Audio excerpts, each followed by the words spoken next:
Okay. All right. Introduction time from Ohio to France. Here we go. Hi everyone. So my name is Marion Majou. I'm calling today from Annemasse, France, just by the Swiss border. I've been a long time member of this group, but a long time absentee of this group as well. I'm sorry about that, but here I am. I'm back. This particular timing is tricky usually, but I got rid of my kids and my husband, so it's all good. I'm here. So we are Jadia and Eddie from Launch House. So we're Cleveland based.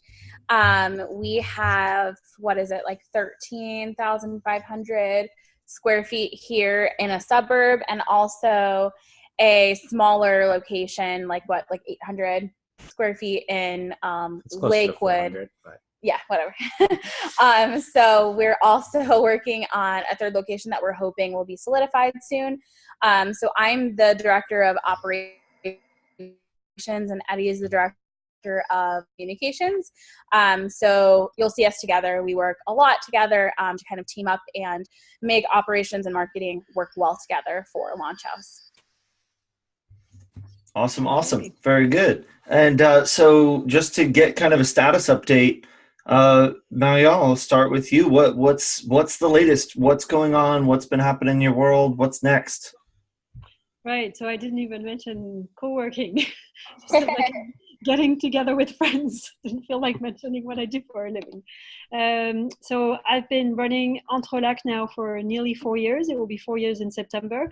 We're based in Annemasse, which is a city of about 40,000 people, but in a bigger urban area of around 80,000, and we're merged basically with Geneva. We're the same economic area as Geneva, Switzerland. So we have the challenge of being transnational, which is interesting at times.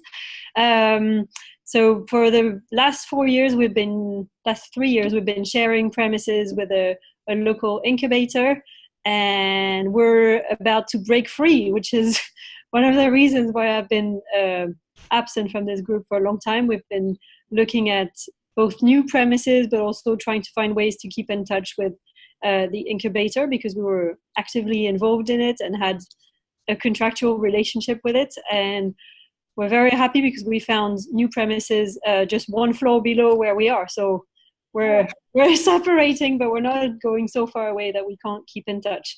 So I'm in the middle of lease negotiations and negotiating with contractors for building work and all that fun stuff that most of you know about.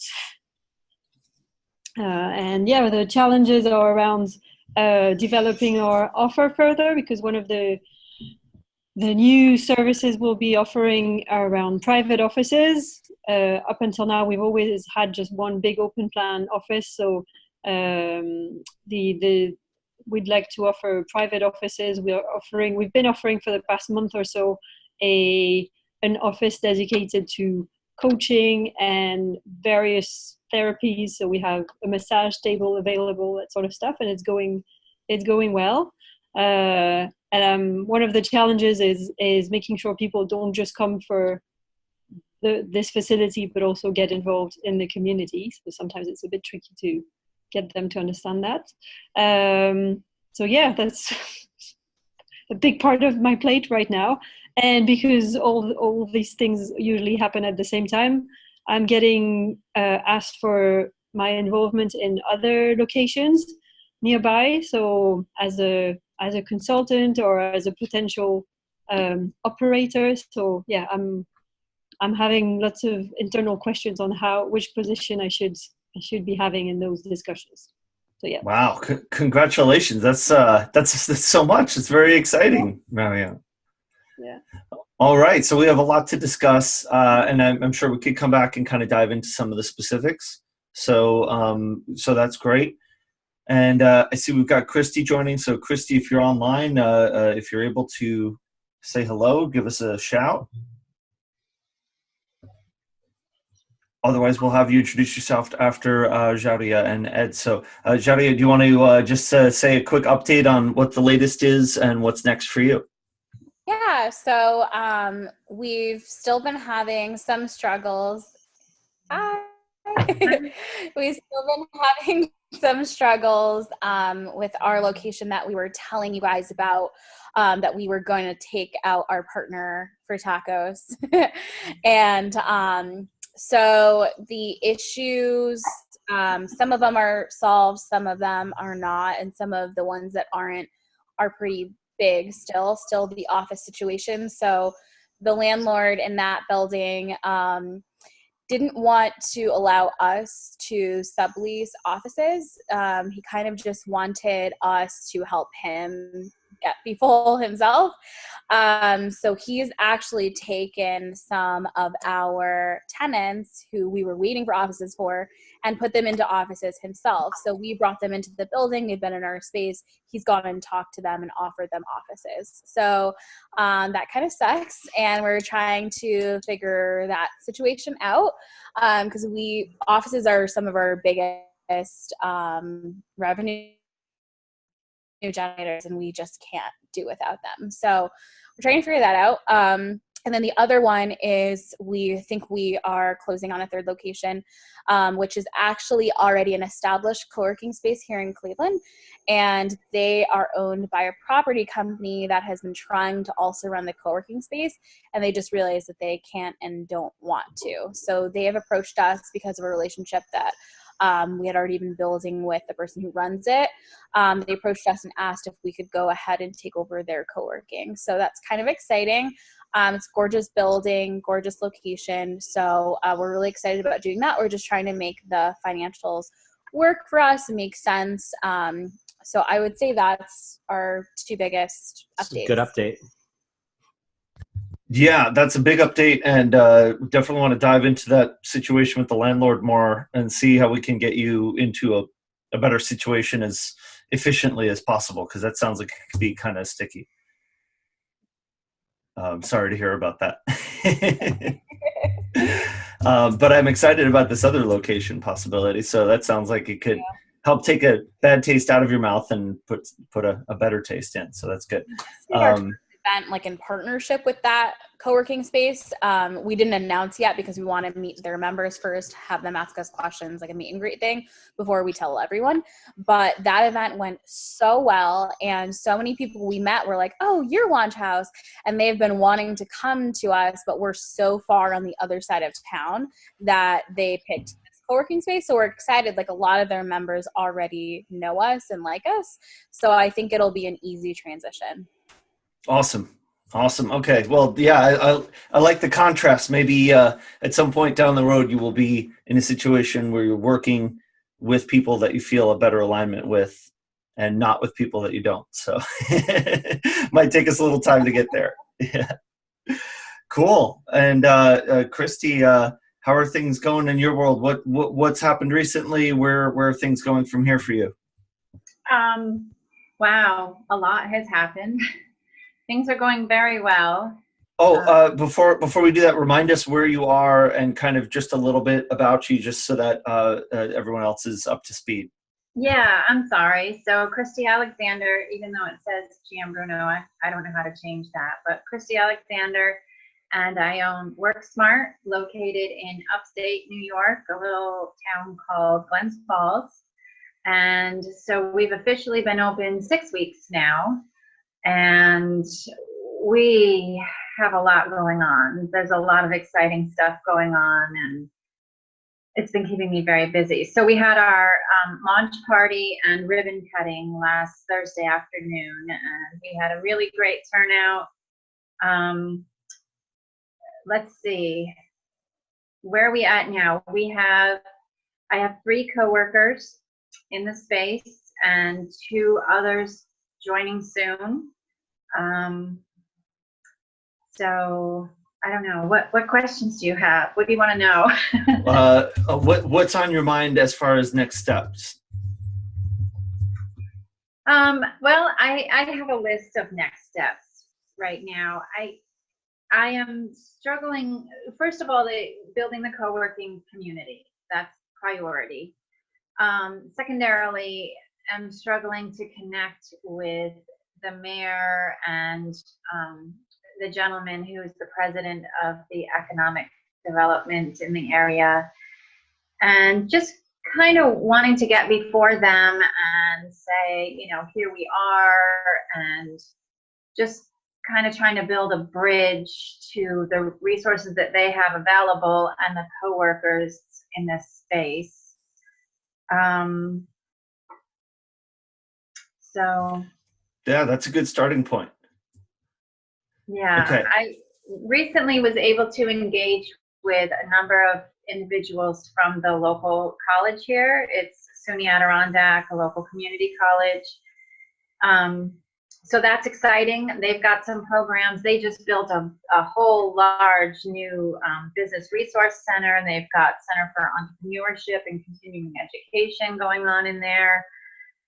So I've connected with some of those individuals. Some of them I've already known, and we have been in conversation about how to promote each other, connect with each other, benefit each other, and how we can take the best of what we both offer and marry that together. Gotcha. Okay. Cool. So let's talk more about that, about the partner programming, and then also just getting growing your community and membership, since that's paves the way for other things like the relationships with the municipalities. It sounds like we have a landlord situation to deal with. We have a life change and business situation to deal with, and en masse, and it's just some more good community building conversations. I think we will have plenty of time to cover all of them. So if that sounds good with y'all, we'll cover those 3 topics, and hopefully we'll all get benefit from all of them. So let's start in Launch House Lands with this landlord situation. I have just a couple of questions to kind of get a framing around it. So what is the current relationship? Do you all have a lease? What's your commitment to the current space? Yeah, so in the building, we have, so it's our partner. So he has a business and a few suites inside of this building.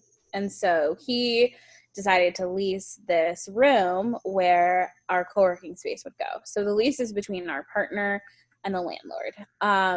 We had a summit, what he called a summit, a few weeks ago, where it was the city, our partner, Launch House, some other key players like economic development, a lobbyist, to talk about more money from the city going into the space, and also about our issue with the offices. The landlord was not there, not represented, unfortunately.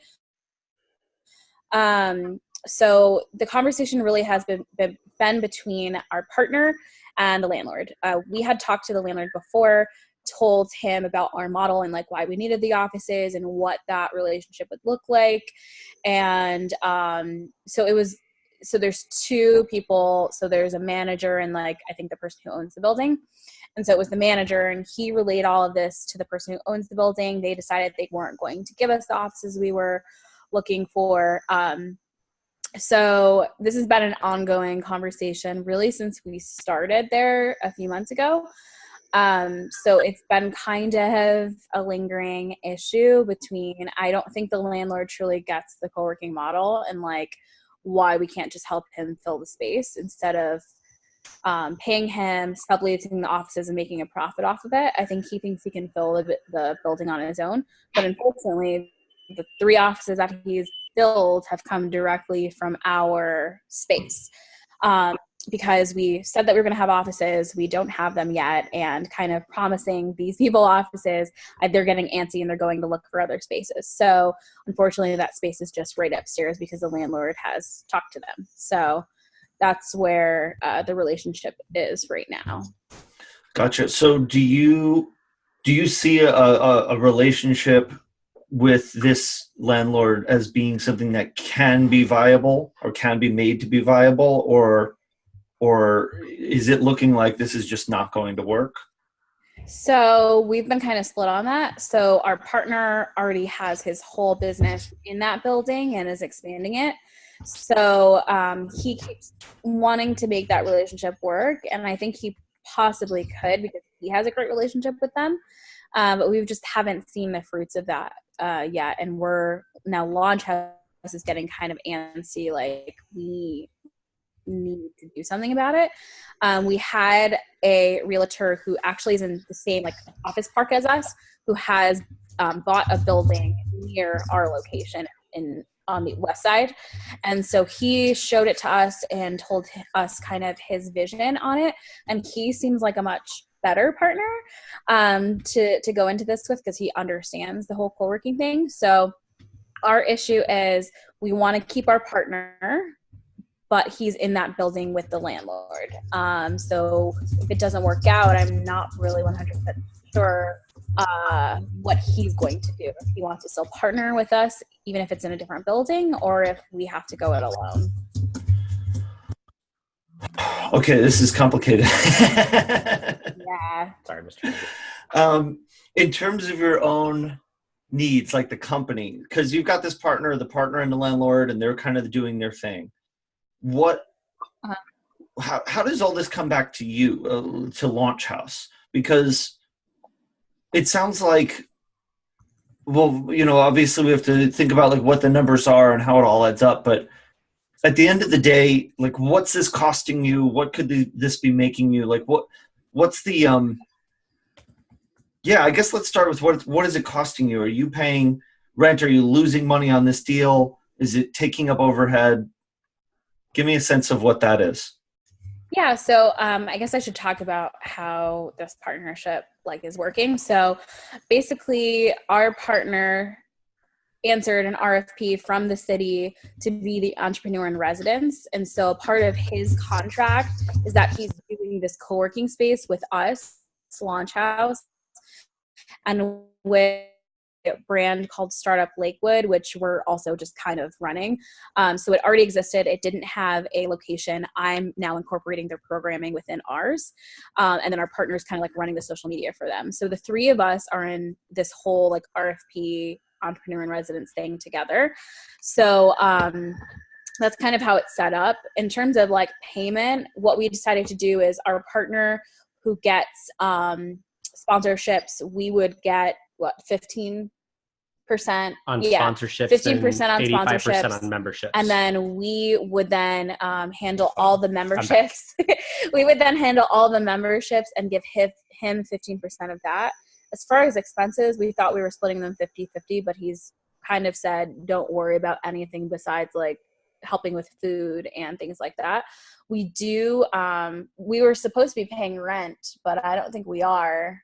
Yeah, and honestly, the biggest expense right now is just really the hit the brand is taking out there, because everyone was looking to us to start our second location, and just given Launch House's kind of, we've been in this space for 10 years in Cleveland. While we have friends, we have a few kind of, I guess, what you would call enemies. And we have frenemies. And we have people that are looking not necessarily for us to succeed. And so if we can't get the office thing right, if we can't get this space right, it's really more of our brand that's going to take a hit. It's not like the balance sheet at the end of the day is showing negative numbers. I think we're fine financially. It's just if we don't have this location succeed, that's where the issue comes in with our brand overall within the co-working space in Cleveland. And the point of this too is to solidify our model so that we can go outside of Ohio. So if we can't get it right at home, we can't go anywhere. So it's kind of and it's annoying because it's not necessarily us, but because people know it as Launch House, it's us, if that makes sense. Yeah. So I'm thinking that that's really what it comes down to, is the brand and the perception, right? Because you want to be able to make this something that can, I don't want to say necessarily scale up, but that can be reproduced, can be done more than once, right? Right. And truth be told, getting something right once is hard. Getting something right again is a different kind of hard. And I think there are no shortage of stories of people who have gotten it right once and then gotten it not right the second time, right? It's a different beast. It's a different workflow because you can't do it all yourself. Now you have to trust and you have to learn how to work with other people who aren't you, who are in a different place that you can't be. And that is a whole different workflow. It's literally what got you here won't get you there. Like you have to unlearn how you do things in order to learn how to do things differently in this new context. And I would say, probably more often than not, the first expansion attempt encounters some, form of failure or whatever that is. And then you gain the knowledge of that struggle to be able to better position you for the next expansion. So, some of the most successful co-working people I know in terms of kind of the DIY community-driven realm are people who have failed a lot, but failed gracefully and with always their eyes towards the future. So I don't know if the situation here is beyond repair or not, but I would say I wouldn't grip too much to trying to make it work if it's going to be a huge drain on the business. Maybe stepping back, what the nature of that relationship is, what the expectations are. But what I'm thinking about is wanting to make sure that you are able to maintain as much of your energy as possible on being awesome, and just dealing with garbage is an existential challenge to you being able to be awesome in your core space. I don't know how much of your time and energy this is taking, but I know that any amount of time spent with people who are bad actors or who are not in alignment is going to decrease the, I don't want to be too hippie here, but the vibrational energy of like the whole situation, right? And so what I'm thinking about is just guarding your attention and your energy so that you can focus on doing stuff that's really great. Even, for example, this other potential expansion, which might be more philosophically aligned, might be something that you can't execute as well as you'd like to if this other thing's distracting you. So I'm wondering, how can we, take good care of your time and energy? I'll just tell you real quick, a good friend of mine who has been a guest speaker on this group once before, Angel Kwiatkowski, has expanded multiple times in Fort Collins, Colorado, and then contracted multiple times as her expansion projects have failed to hit the number she had to. And I have a couple of blog posts I'm going to share with you that tell a little bit about what that is. I'm going to put them into the chat here, and hopefully that'll just kind of give you a little bit of context for that. But I would say, if that's the direction you end up going, I wouldn't worry too much about the community perception, because people will be behind you if you are continuing to believe in yourself and the journey that you're on. And I like what you said too about like expending energy too, because with new locations, obviously we're doing it like to bring in more revenue so we can fund other stuff. And so right now we're going into these locations with the same size team, same people, like trying to run all of these things. And it has been a lot of energy expended on things that just, I feel like aren't worth it. So not that I'm saying that we shouldn't do Lakewood at all. It's just we've given it a lot of energy to try to change this person's mind, and they just keep screwing us over. So that was really helpful for you to say that, because I think it kind of clicked a little bit. Well, and it also sounds like maybe there's just a reframing to be had in terms of expectations to make everyone's lives easier. So if your impression was this is going to be a launch house and we're going to be able to offer office space in Lakewood, but it turns out you don't actually have that much control over the situation, and the office space situation is, the landlord is actually in control of it and wants to have that relationship, and the business partner is actually more aligned with the landlord than with you, then maybe there's a way to come back to that relationship, say, okay, we can't represent ourselves as a brand as being a provider of office space if we're not providing the office space. So let's step that back. And maybe there's some way to say the launch house relationship with this situation is more narrow and more specific. And maybe it's that, maybe the space ends up getting rebranded. I don't know. But then the launch house relationship is something else. It's a particular series of events, or the community and the memberships are shared so that it's all part of a network, but the actual space is their space and not yours. And so that way the reputation is on them. If, however that relationship gets handled, if ultimately that's up to them and that's not going to fall in lockstep with you, then maybe it needs to kind of be its own thing. That might just take some time in terms of your own soul searching, and then some honest, respectful communication back and forth to kind of get a sense of where their heads are at, to get that to a peaceful resolution, if that makes sense. Yeah, that does make a lot of sense. I'll tell you another quick story, which is in New York, we were approached by a business improvement district that was very well funded, very well established, and well respected in the city, that wanted to open a co-working space in its region, and it was going to be the first space kind of sponsored by a business improvement district. And this was in 2009, so it was very early days, and we were looking for a more permanent home because we were subletting. And so we put a lot of work into developing a plan to work with them. And in the course of our working together in developing that plan, it became more and more apparent that they saw this as a relationship in which they were going to run the show and we were going to do their bidding. We picked, we looked at locations, and there was one location that was in a kind of a really ugly old building that I hated. And then we looked at another location that was fabulous and I loved it. I was like, this is it.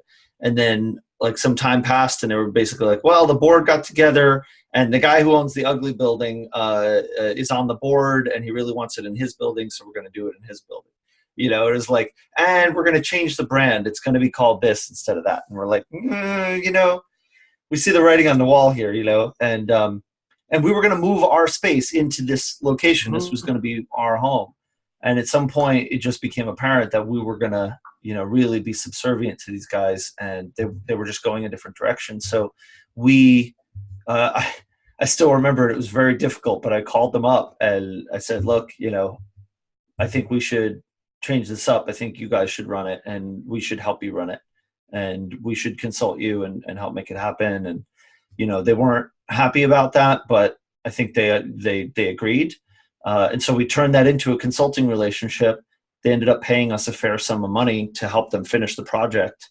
And that money ended up helping us finance us leasing our own space. So, it worked out in the end. We did help build a sort of competitor, and our relationship was sort of frosty or weird and tenuous, for the duration. But, we brought it closer into alignment than if we had tried to get married and move in together, and so sometimes it takes some time when it's these big relationships for us to really figure out, how they're supposed to work. And so I'm sorry that this is stressful. Hopefully you can address it in as expedient a manner as possible. We'll keep you updated. Thank you. All right, please do. All right, so great. Let's move into, where should we go next? Marianne, I'm curious to kind of come back into our conversation with you, especially just given everything we talked about kind of changing relationships between parties.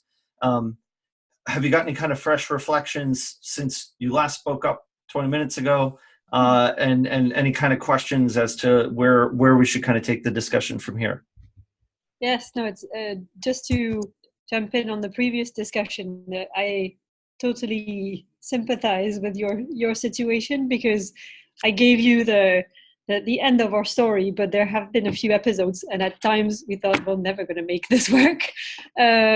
We had a situation where the current owner of our building was going to lease to us a whole floor, and they basically weren't prepared to negotiate. Didn't really said on the one hand that they got the co-working thing, but given the offer they were making, it was clear that they didn't. But we were still going to go ahead with it, but thinking, ooh, this is going to be tricky. We ended up having our current landlord kind of jump in front of us and say, right, I'll buy this floor, but I'd still want you to be in it. And it was just a nightmare where we're like, you all want us to stay here, but you're doing nothing to help us stay here. And well, long story short, we're ending up in the same building on a different floor with a rent lower than what we were going to pay in that first floor that we were going to pay for, and in better condition. So I think I'm a pretty pragmatic person, but I also think things happen for a reason. And when you don't have a good feeling about things, there's no point trying to force it. I think either it won't happen and it will be for a good reason, and something else will come up eventually. And as frustrating as it can be to say no or to have to take a few steps back, I think yeah. Thank you for saying that. It really confirms a lot of things. Good. It's good to see someone like reaching the other side of it. Yeah. And it feels like we have now, and with somebody who's, a future landlord who's much more understanding and offering things that we weren't hoping, that we weren't even hoping for. So yeah, I think you can find good people to work with. But yeah, going back to the beginning of our conversation, I think the challenge now is how do we fit our current community in a bigger in a bigger setting, not just physically, but also with different offerings, so private offices, and this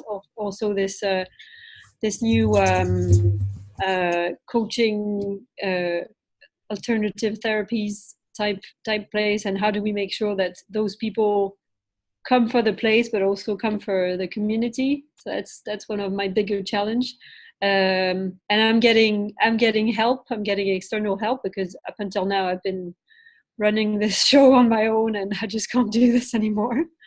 And it's making that transition as smooth as possible, and trying to keep our vibe alive along the way, if that makes any sense. Sure. So tell me about your support system around you. So there's you and there's members. Who else is involved in this equation? Up until now, when I've been getting help, it's been doing bartering basically with members. It's worked really well with the first person that we had, to the point that we're now that she's now becoming a partner, that she's now joining us. She's keeping, she has her own business on the side, but she's after being involved and then stepping back because she needed to basically earn money doing other things. I've had experience with 3 different people, and I think we've reached the limits of bartering, because when people are especially when people are tight with money, their bartering or volunteering is going to be the first thing that they give up if they need more time. And it's happened in very sometimes in nice ways, and other times it's just been like overnight or on the day, like, by the way, I'm leaving in 2 hours, and you're just gonna have to deal with it. So yeah. So I've decided that now I just need to basically pay people, and even if it's a big challenge and a financial challenge, I don't think there's many ways around it. So in terms of the support system, there's this person, Veronique, she's been great, and I think she's a natural community manager. She's just great with people. She reads them very well. She's smiley, she's funny, she doesn't get tired of it when I do get tired of being the happy, cheery co-working manager sometimes. So it's great having someone like that. She needs to improve on up until now, like, she's done the things that she enjoys doing, but when it comes to setting up the printer or doing more IT type things, she's not so much into it, so she needs to improve on that. And I've also been getting help from another member who's more on the business side of things, financial planning type thing. And so we're all the three of us, we've basically been working together on this for about a year, and it's made a big difference. I don't feel alone anymore. And it's really been good. And just in terms of the context, how many members do you have? We have about, it depends on the month, but between 50 and 60 members. Okay. But still, you know, a reasonable size where you kind of know everyone, but there's like I'd say 40% of the membership that comes in between once a week and every day, and the rest is people who come a lot more irregularly. But yeah, no, we have it's been interesting watching how the members approach the move, because one of the good things is that it's just one floor below, so it's very easy to arrange tours and have people just pop in and have a look at the space. And I have a member who's an expert in acoustics, and she's been providing free advice on how to acoustically design the space. And we have an architect who's getting involved. Like, everybody's been pitching in, and it's been good to see. Like, it's a good test of how strong the community is. At the end of the day, there's still a lot of work that ends up on my shoulders, but yeah, it's been helpful in that sense. That's true. Yeah, sorry, go ahead. Keep going. I'm just curious to see how in that whole build-up phase, I'm conscious that, yeah, it's just extra work that I'm going to have to absorb. I'm just kind of questioning how it will work once we're in, and I'm expecting that, say, the especially the coaching therapist type office is going to generate a lot more traffic, and we need to have, you know, somebody present. And I know that I can't be everywhere. Right. Yeah.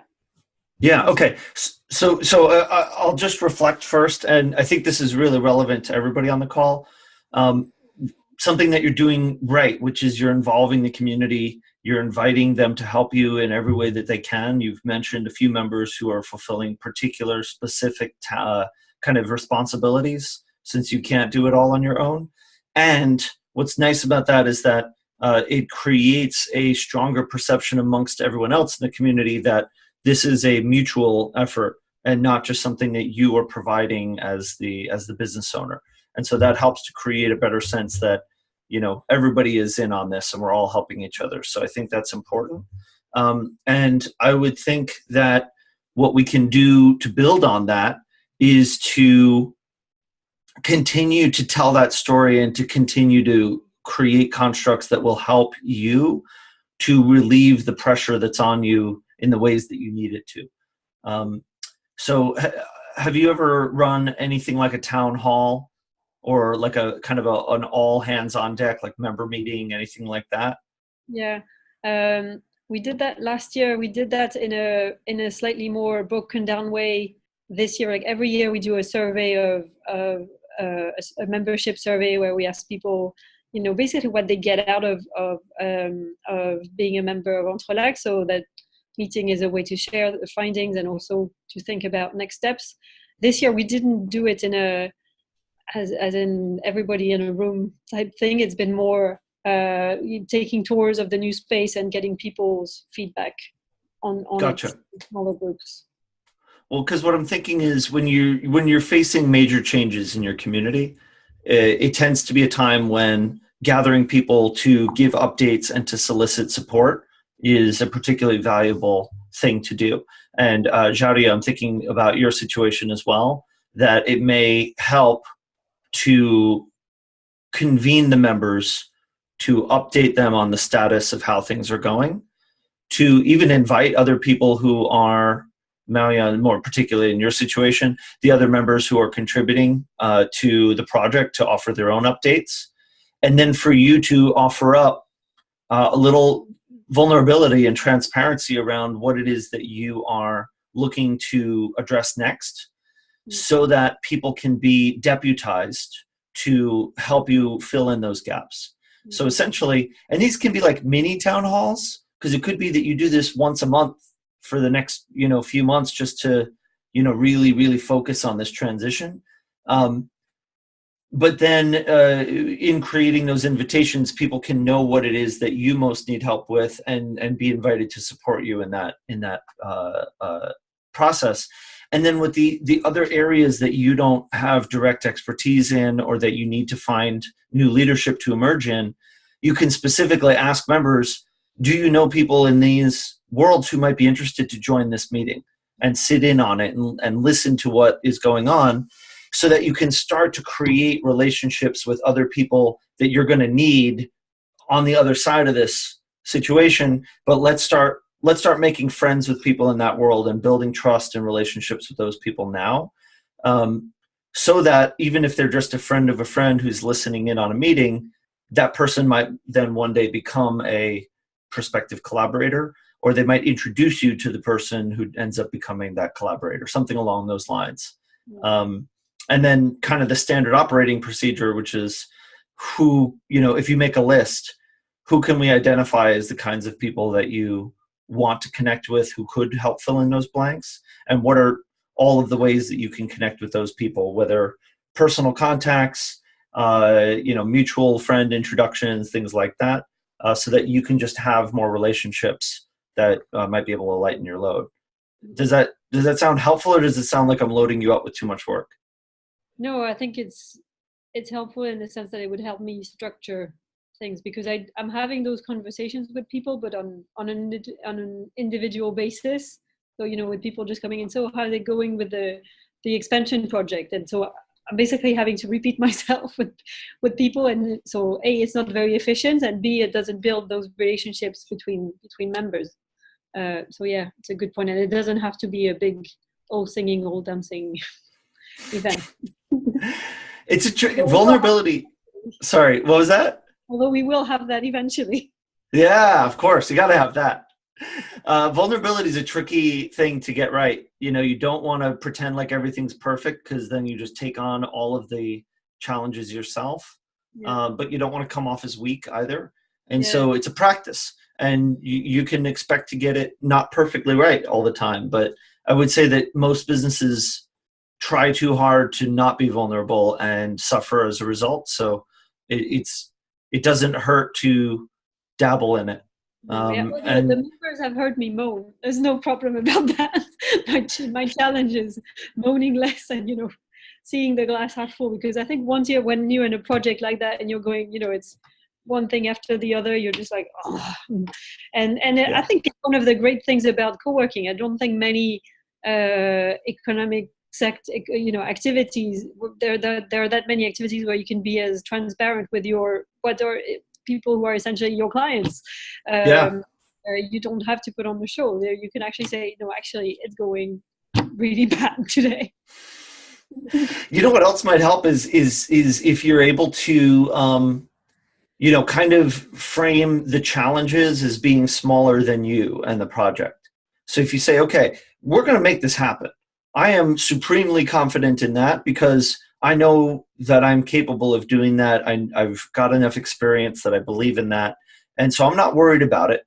But I also know that I have a problem I'm trying to solve, and I have no idea how I'm going to solve it. Right?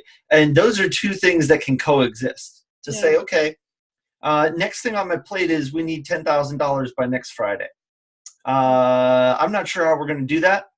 Would love to brainstorm on that with you.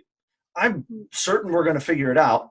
I just don't know how yet. So why don't we all work on that together? Let's brainstorm some ideas. I've got Post-it notes. Let's begin, right? And then, cool, let's throw ideas up against the wall and then figure it out, right? So I think that's the balance you want to have, is opening up about what you need help with, while also maintaining this confidence in the overall big picture, which is ultimately what people want to trust you in. People will forgive you for momentary failures or for small picture setbacks, because that's life, that's entrepreneurship. But people need to have confidence that you're the leader, and that you're not going to give up, right? And that you're committed to success. So as long as people feel that confidence, I think they're going to, they'll be wanting to help you through the challenging parts. People love to be helpful. Yeah, that's true. Thank you. Yeah. Let us know how it goes. I would definitely recommend do some kind of a member gathering, and invite their support and offer an update. And I think that'll help you significantly. Yeah. Okay. Okay, Christy, how's all this landed for you? I know this isn't kind of specific to your situation, but I'm curious if it's bringing up anything for you that might be relevant to your situation. Well, definitely what you just said resonates with me, wanting to be able to communicate that confidence as a leader in Work Smart, as a leader in this space, and but also being transparent about some of the obstacles that we come up against. So, and it never hurts to listen to everybody, what everybody's got going on and the experiences, and there's always a takeaway for sure. Right on. So in terms of where we go from here for you, I know that we have kind of working on getting the attention of some of the municipal folks, which we can talk about, and then just generally growing the community. What are your thoughts as far as how you intend to do work towards growing the community going forward? Like kind of what's on your mind as far as, your current game plan? Well, it's of course ongoing. A lot of what we've been doing recently, in addition to me trying to make personal contacts with people, we've had some different events in here in the space. We had our launch party and our ribbon cutting, the meet and greet. We've had, I got a call this morning, and a Albany Business Review, a woman that works for that newspaper, is coming out to take some photos, and that's very exciting. So that will get the word out further. So, I listened last Wednesday to, I'm sorry, I'm distracted. I listened to you last Wednesday, and there were some definite takeaways there. A lot of the gathering the people together. So, I've launched, I briefly mentioned a couple of weeks ago, Wellness Wednesdays for women, and that's launching on August 8th. And so that's a gathering for women only, bringing them into the space, listening to a local professional.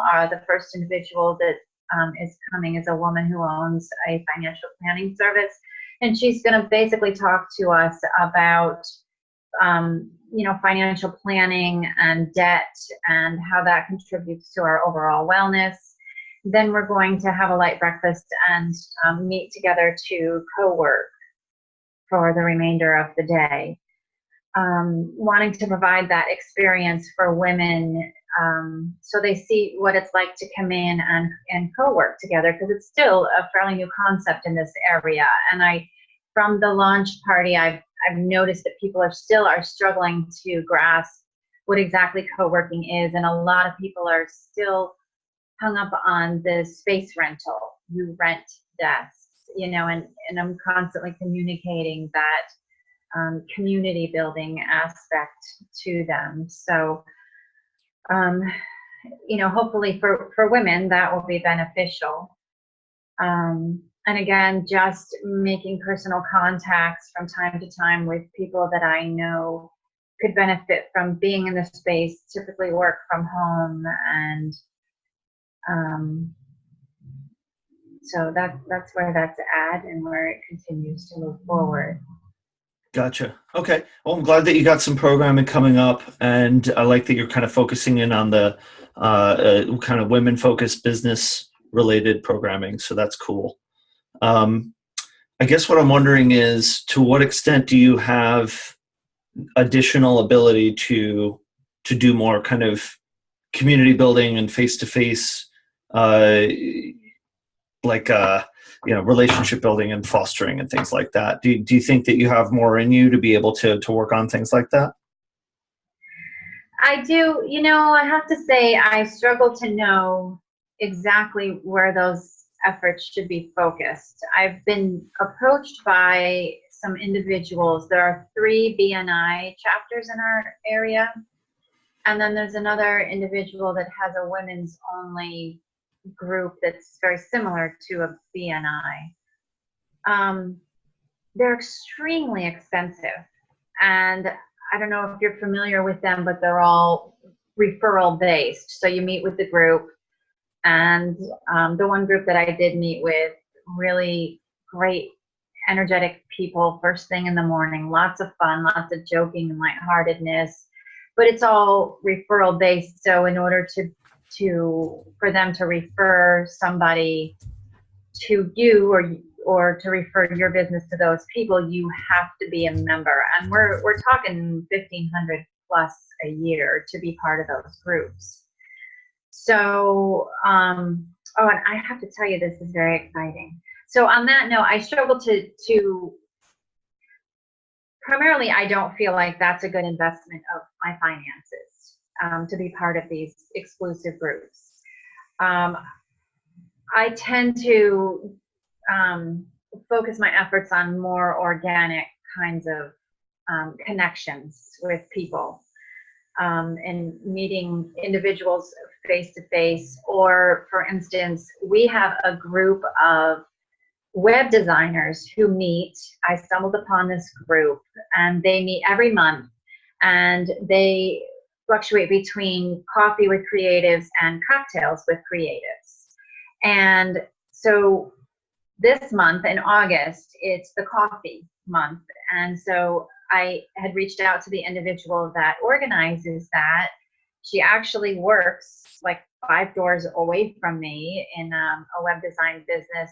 And so long story short, Coffee with Creatives is going to meet at WorkSmart on August 16th. So this is a group of individuals, some of which work from home, some of which work with local firms, who are going to gather together and, you know, talk about what's great and geek out about web design. And she had also said, you know, we're looking to pull in other industries into this meeting because we feel like each industry can benefit from the other. So I was like, you're speaking my language.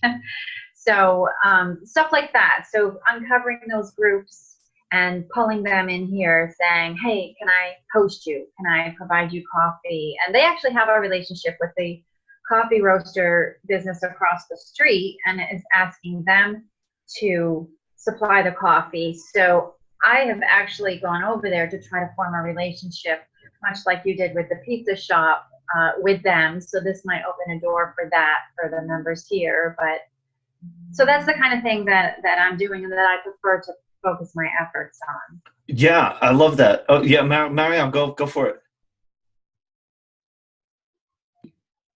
Can I just wanted to jump in, Christy, on what you said about BNI and those groups, because like you, they've been exploding in our area, and I've been on the fence as to what to do, because like you, I felt there was a lot of money and, more crucially, a lot of time, because those groups meet weekly and are quite strict about attendance. What I found was a good halfway point was usually they arrange at least once a year, they arrange a big meeting where you can have other guests, and they're very clever because in our case, it's when they launched their group and they invited 3 local co-working spaces, including us, and say, you know, there's only a place for 1 co-working space, so you better get in quick. But so I went. It was only 2 hours of my time, and I still had 2 leads from people who just, you know, the usual word of mouth. I think there's still a great way to get word of mouth, and what you were saying about people not grasping co-working and still thinking about it as office rentals, I think those groups are a great way to get the words out. And if you can find a way to not attend them strictly, it can be still a big help. And the other thing that we did, we ended up with 4 or 5 of our members here saying, oh, we quite like BNI, but they're just too strict and it's too expensive. Why don't we set up our own group? And so we've been doing that for the past year, and for personal reasons, I can't attend every meeting, but I do provide a room. So they get together from 7 to 9 every other Wednesday. I usually arrive when they're finishing, so I still have, you know, a few minutes with everybody to catch up. And they're grateful because they get, you know, they have a meeting space which would cost a fortune if they had to pay for it, and I still get, well, I kind of get the benefits of their group, and they put out a good word for us, even though I don't attend as much as I should. So just a thought to not maybe exclude them totally. Awesome. Thank you, Maria. That's a great perspective. And what you're seeing here is just, us taking control over our situations, not pinning it on these kind of older, expensive groups, and relationship building. Christy, you can see how your network is growing and you're becoming increasingly perceived as a connector in your community. And so the more that you can be doing that, the better. For the relationships that you have, I'm sure there's 10 times as many that you could put on a list of people to reach out to this week, right? So that's one piece, is just going out there and, just this repetitive process. Identify who those people are, get out, reach out to them, keep making friendships, keep building relationships, and sniffing out those, like, the people that you feel a chemistry with and trying to go deeper with them, and just, being friendly and building those connections. You did one of the coolest community events I've heard of in a long time in recent weeks. And so I am remembering that as I'm hearing you describe the BNI relationship. And the question that popped into my head when you mentioned $1,500 was, how many blueberry muffins can you buy with $1,500? And which of those would be a better use of your money? So it might be a worthwhile exercise to calculate the cost of a blueberry muffin and then distribute that across how many blueberry muffins you might buy over a course of time. So yeah, that's another question that I have is, and this is important in general, is like, like it's so easy for this co-working stuff to be very businessy and very boring and very kind of like we fall into these patterns that we think we're supposed to do when we're running businesses. But in reality, what we're trying to do is something that's fun and special and human. And so, with Christie's Blueberry Muffin Day, like that was something really special and inspiring, even to me, who was never there in the first place. And so the fact that you did the Blueberry Muffin event, Christy, welcome back. Sorry you had that connection. Sorry. That's okay. That's why we record this stuff, so you can catch it later. But absolutely, because now we left off on the expense of the groups. Yes. You were saying something, and I missed it. Sure. So the punchline of that was, how many blueberry muffins could you buy for $1,500? Right. Right. And so actually what I'm wondering is, like, what does a blueberry muffin cost for that bakery? You're like, could we actually do the math? Yeah, right. And we got the trays for $23, trays that fed, I want to say 25 to 30 people. So bingo. So what I'm wondering is, I was just kind of rambling about how business, how we get sucked into kind of businessy business stuff. But what makes this worthwhile and fun and what makes this special is when we can do things that are really human and real. And I think, you having run such an amazing event that had such a good response, how can we keep that rolling? How can we build momentum from that, so that you are having fun, everyone else is having fun, and there's this there's this sense of joy.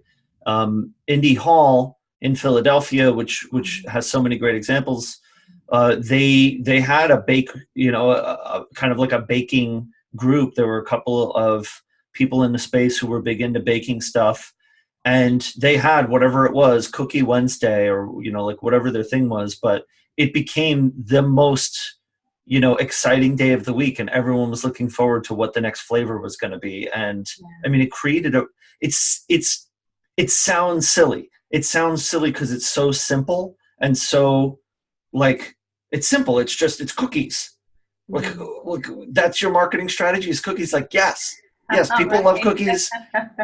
Offer people a different cookie every Wednesday, and you are going to have a thriving business. Right? You're going to have so much more fun than somebody who's banging their head against MailChimp or Dragon to a BNI. right? So like, I'm wondering, how can we harness that joy and that joyous simplicity that you've already experienced, and then make that tradition, make that something that you can celebrate having done once a month for a year, that kind of thing. Are you getting any vibe from that might align with you? Well, I thought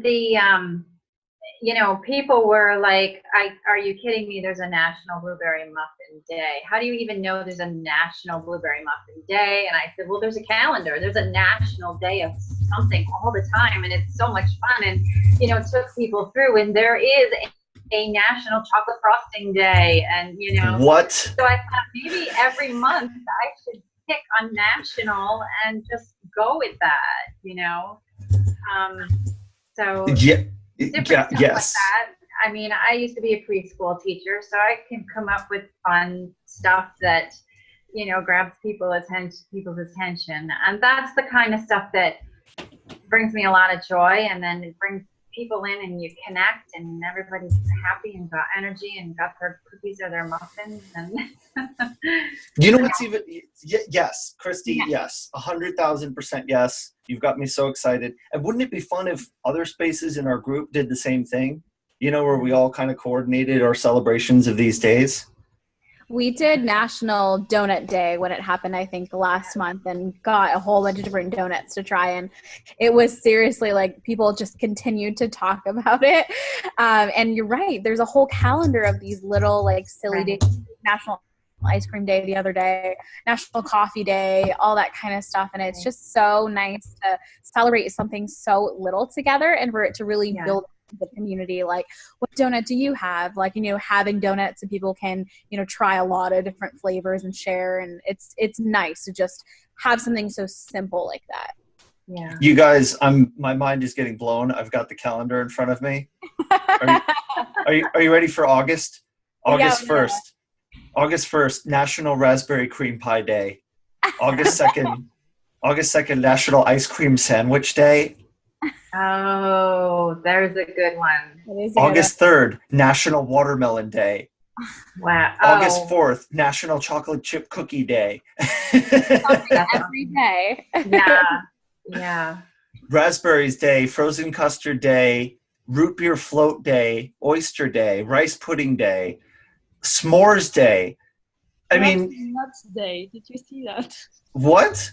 On the 3rd of August, Grab Some Nuts Day. What does that even mean? I don't know, but I'm pretty sure if it involves beer and nuts, we should go with that. Yes.